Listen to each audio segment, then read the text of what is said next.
এই যারা বলেন দোয়া কবুল হয় না, দেখেন নিজেদের সাথে মিলে কিনা। এই 5টা শর্ত যদি পাওয়া যায়, মুহূর্তেই আপনার দোয়া আরশে যে নক করবে।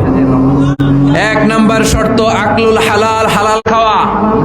2 নাম্বার শর্ত দোয়াটা করতে হবে একজনের কাছে, তিনি কে? চাইতে হবে একজনের কাছে, তিনি কে? 3 নাম্বার ইয়াকিন থাকতে হবে যে আমার দোয়াটা কবুল হচ্ছে।